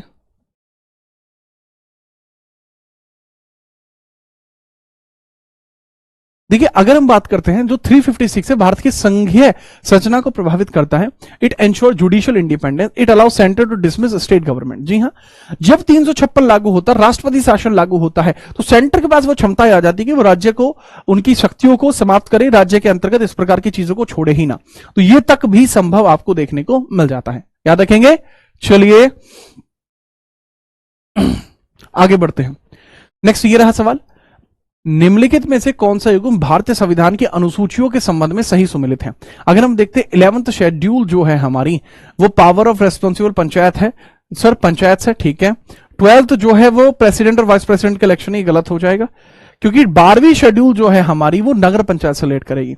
10वीं शेड्यूल दल बदल से है, 8वीं है भाषाओं से, 9वीं बता रहा है पावर बिटवीन यूनियन, ये 7वें नंबर की होगी, 9वीं में पंचायत है, करेक्ट। 9वीं में भूमि सुधार है, करेक्ट है, पहला ही करेक्ट है इसके अंदर, ठीक है। चलिए ठीक है, आगे हम बात करते हैं। नोट हो गया है, तो ये रहा अगला सवाल। पूछा, संविधान की कौन सी अनुसूची में दल बदल विरोधी कानून के तहत विधायकों की अयोग्यता का प्रावधान किया गया है? 10th शेड्यूल के अंदर अगर हम बात करते हैं तो विधायकों की अयोग्यता का प्रावधान किया गया है। सीजीएल का एक प्राइम क्वेश्चन था, आप मुझे बताएंगे कि अगर दल बदल विरोधी कानून है और किसी को दल बदल के आधार पर अयोग्य घोषित किया गया है, तो वह घोषणा कौन करेगा? घोषणा कौन करेगा दल बदल के आधार पर? ठीक है, यह घोषणा कौन करेगा कि कोई सामने वाला व्यक्ति जो है अयोग्य हो चुका है? ठीक है, अयोग्यता की घोषणा किसके द्वारा की जाएगी, इसके बारे में मुझे बताइए। अयोग्यता की घोषणा किसके द्वारा की जाएगी, बताइए। देखो, अयोग्यता की घोषणा जो की जाती है वो लोकसभा स्पीकर के द्वारा की जाएगी। किसके द्वारा? लोकसभा स्पीकर के द्वारा की जाएगी। लोकसभा स्पीकर के द्वारा यह घोषणा की जाएगी, इसके बारे में आप याद रखेंगे। This is by Lok Sabha speaker, ठीक है। चलिए, लोकसभा स्पीकर के द्वारा यह घोषणा की जाएगी। करेक्ट आंसर होगा 10वीं शेड्यूल के अंदर। और यह कहां लिखा हुआ है सर? यह आर्टिकल 102 में ही लिखा हुआ है, ठीक है। आगे बढ़िया, जय भवानी, बहुत बढ़िया, ठीक है, याद रखें। अगला सवाल ये रहा, भारत के संविधान के आर्टिकल 2 के बारे में आप बताइए, इसमें क्या क्या चर्चाएं आपको देखने को मिल जाएंगी, बताओ।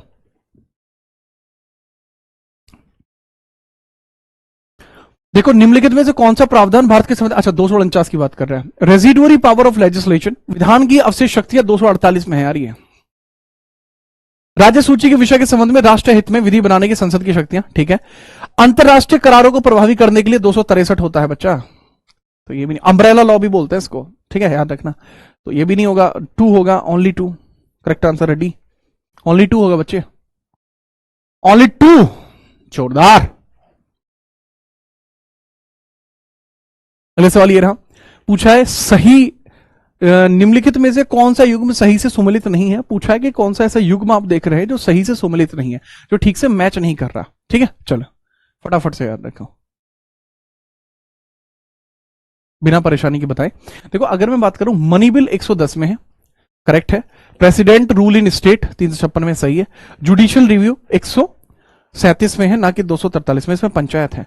यूनिफॉर्म सिविल कोड 44 में, ये भी सही है। करेक्ट आंसर हुआ ये, क्योंकि इसमें अनमैच पूछा था, अनमैच पूछा था जो मैच नहीं है, याद रखेंगे, बहुत बढ़िया। नेक्स्ट हम बात करते हैं विक्की भाई। According to Article 130 of Constitution of India, Supreme Court shall sit in the Delhi or in such other places, or places may be appointed by whom? आपसे पूछा जा रहा है कि according to constitution 130 seat of supreme court आपको कहां देखने को मिलती है, किसकी सलाह से सीट ऑफ सुप्रीम कोर्ट बनती है, इसके बारे में आपसे पूछा जा रहा है कि सीट ऑफ सुप्रीम कोर्ट किस आधार पर बनती है, फटाफट बताओ। अगर कल को सुप्रीम कोर्ट की जगह हमें चेंज करनी पड़े, कौन कर सकता है? कल को सुप्रीम कोर्ट के लिए हम बोलते कि कल से सुप्रीम कोर्ट आपका आगरा में रहेगा, तो क्षमता किस में है ये? तो सुप्रीम कोर्ट को चेंज करा सकता है the chief justice of India. Approval चाहिएगा प्रेसिडेंट का, जगह चेंज हो जाएगी। पर दिल्ली से बाहर कोई जाना नहीं चाहता, दिल्ली में सबका दिल लग जा रहा है, ठीक है, याद रखिएगा। आगे हम बात करते हैं, अगला सवाल ये रहा, which of the following bodies has the power to create new all India services? New all India services कौन बना सकता है, इसके बारे में भी आपसे पूछा जा रहा है, ये भी बताइए। देखो, अगर एक न्यू ऑल इंडिया सर्विस बनानी है, ठीक है, चलिए, अगर न्यू ऑल इंडिया सर्विस बनानी है, इसके लिए आर्टिकल 312 आपको देखने को मिलेगा। अगर एक न्यू ऑल इंडिया सर्विस बनानी है, और उस आर्टिकल 312 के अकॉर्डिंग आपकी न्यू ऑल इंडिया सर्विस बन जाएगी। तो वो जो न्यू ऑल इंडिया सर्विस बनेगी उसके बारे में अगर हम देखते हैं तो पार्लियामेंट प्रोवाइड करता है राज्यसभा के अंदर, मतलब देखो पार्लियामेंट कर सकती है, बट इसकी शुरुआत कहां से की जाएगी सर? राज्यसभा से उसकी शुरुआत की जाएगी। राज्यसभा के पास एक विशेष अधिकार होता है इसके बारे में बात करने का, ठीक है, इसके बारे में बात करने का राज्यसभा के पास एक विशेष अधिकार देखने को मिलता है, ठीक है। चलो देखेंगे, कोई समस्या नहीं सर? कोई समस्या नहीं है। पूछा है कि which discriminatory power allow a governor to reserve a bill in the state legislature for the consideration of the president. President के कंसिडरेशन के लिए बिल जो हो सकता है उसके हम पूछे गए हैं। कौन सी विवेकाधीन शक्ति राज्यपाल को राज्य विधानमंडल द्वारा पारित बिल को राष्ट्रपति को विचार के लिए आरक्षित करने की अनुमति देती है? आर्टिकल 201 की बात चल रही है, आर्टिकल 201 की बात चल रही है बाबू, आर्टिकल 201 है ये, ठीक है, आर्टिकल 201 है ये। गवर्नर के पास ये क्षमता है कि वो उस चीज को कुछ समय के लिए होल्ड कर पाए, कुछ समय के लिए होल्ड कर पाए। तो यहां पर आपके आज के सवालों की होती है समाप्ति। आज के सवाल आपके यहां पर समाप्त होते हैं। जोरदार तरीके से हमने बहुत जोरदार सवालों को किया है। सीरीज इसी प्रकार से जारी रहेगी। आज शाम को करंट अफेयर के एक इंपॉर्टेंट टॉपिक पर बात करेंगे जो बहुत ज्यादा पूछे जा रहे हैं, ठीक है, दिल्ली पुलिस के अंदर। बस आपसे विनम्र निवेदन रहेगा कि आप रेगुलर क्लासेस के अंदर जुड़े रहिए, अपने आप चीजें बेहतर हो जाएंगी। इसके अलावा अगर मैं बात करूं, इस सवाल को आप घर से जरूर बताना कि निम्नलिखित में से कौन सा भारत में पंचायती राज व्यवस्था के 3 स्तरों का सही ढंग से दर्शाता है, इसके बारे में जरूर बताना, ठीक है। और अच्छे प्रकार से चीजों को पढ़ते रहिए, ठीक है। छोड़ा कुछ नहीं जाएगा, आज के लिए इतना ही रखेंगे, ठीक है। ध्यान से पढ़िए और चीजों को बताते रखिए, ठीक है। चलिए, हाँ, आज का सेशन यहाँ कंप्लीट होता है। हमारा सेशन कभी एंड नहीं होगा, कंप्लीट होगा। क्लास कैसी रही जरूर बताना और शाम के सेशन के लिए तैयार रहना। जय हिंद, वंदे मातरम।